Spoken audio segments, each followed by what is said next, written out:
ജനാധിപത്യ ഭരണത്തിന് അന്ത്യം കുറിച്ചുകൊണ്ട് ബംഗ്ലാദേശ് വീണ്ടും അരാജകത്വത്തിലേക്ക്. ഇതിലേക്ക് നയിച്ച കാരണങ്ങൾ പലതുണ്ടെങ്കിലും അധികാര തുടർച്ചയിൽ പ്രതിപക്ഷ ബഹുമാനമില്ലാത്ത നേതാവായി മാറിയ പ്രധാനമന്ത്രി ഷെയ്ഖ് ഹസീനയുടെ ഏകാധിപത്യ മനസ്ഥിതിയും ഇതിന് മുതലെടുത്ത് പ്രതിപക്ഷ പാർട്ടിയോടൊപ്പം വർഗീയ സംഘടനകൾ ചേർന്നതിന്റെ പരിണിത ഫലവുമാണ് ഈ കൊച്ചു രാജ്യത്തിനെ അരക്ഷിതാവസ്ഥയിലേക്ക് നയിച്ചതിന്റെ പ്രധാന ഘടകം.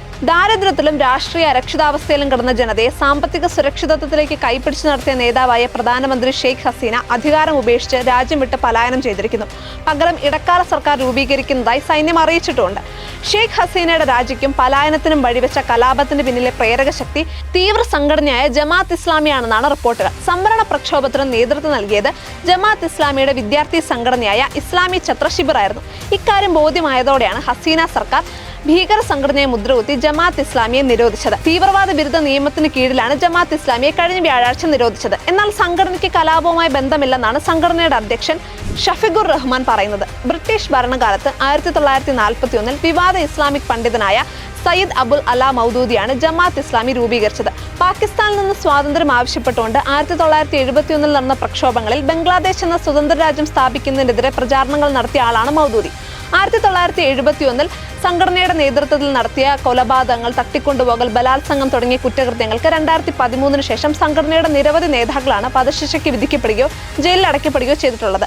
1971 പാകിസ്ഥാനെതിരെ നടന്ന 9 മാസം നീണ്ട സമരത്തിൽ പാകിസ്ഥാന്റെ സൈന്യത്തെ സഹായിക്കുന്നതിന് വേണ്ടി സായുധ സംഘം രൂപീകരിച്ച് രാജ്യത്തെ ചതിച്ച ചരിത്രവും ജമാഅത്ത് ഇസ്ലാമിക്കുണ്ട്. പിന്നീട് ഇന്ത്യയുടെ സഹായത്തോടെ 1971 ഡിസംബർ 16 ബംഗ്ലാദേശ് സ്വതന്ത്രമാവുന്നത്. തെരഞ്ഞെടുപ്പ് കമ്മീഷൻ രജിസ്ട്രേഷൻ റദ്ദാക്കിയതിനെ തുടർന്ന് 2013 മുതൽ ബംഗ്ലാദേശ് ജമാഅത്ത് ഇസ്ലാമിയെ ദേശീയ തെരഞ്ഞെടുപ്പുകളിൽ പങ്കെടുക്കുന്നതിൽ നിന്ന് വിലക്കിയിരുന്നു. പിന്നീട് ഹൈക്കോടതിയും ഈ തീരുമാനം ശരിവെച്ചു. എന്നാലും റാലികൾ, യോഗങ്ങൾ, പ്രസ്താവനകൾ തുടങ്ങിയ രാഷ്ട്രീയ പ്രവർത്തനങ്ങൾ നടത്തുന്നതിന് വിലക്കില്ലായിരുന്നു. 10 വർഷം നീണ്ട നിയമ പോരാട്ടത്തിനൊടുവിൽ സുപ്രീം കോടതിയും ഹൈക്കോടതിയുടെ ഉത്തരവ് ശരിവെച്ചു. പ്രതിപക്ഷമായ BNPക്കൊപ്പം ഒരു തവണ അധികാരം പങ്കിട്ട ചരിത്രവും ജമാഅത്ത് ഇസ്ലാമിക്കുണ്ട്. 1996 ഹസീന ആദ്യമായി ബംഗ്ലാദേശിന്റെ പ്രധാനമന്ത്രിയാവുന്നത്. 2001 ആ വിജയം തുടരാനായില്ല. 2007 സൈന്യം അട്ടിമറിയിലൂടെ അധികാരം പിടിച്ചെടുത്ത് അഴിമതിയുടെ പേരിൽ ഹസീനയെ ജയിലിലടച്ചു. 2008 2014 2019 വൻ ഭൂരിപക്ഷത്തോടെ ഹസീന അധികാരത്തിലേറി. 1996 മുതൽ 2001 വരെയും 2009 മുതൽ തുടർച്ചയായും അധികാരത്തിലിരുന്നുകൊണ്ട് ലോകത്തിലെ ഏറ്റവും കൂടുതൽ കാലം അധികാരത്തിലിരുന്ന ഭരണാധികാരി എന്ന ചരിത്രം സൃഷ്ടിച്ച വ്യക്തിയാണ് ഷെയ്ഖ് ഹസീന.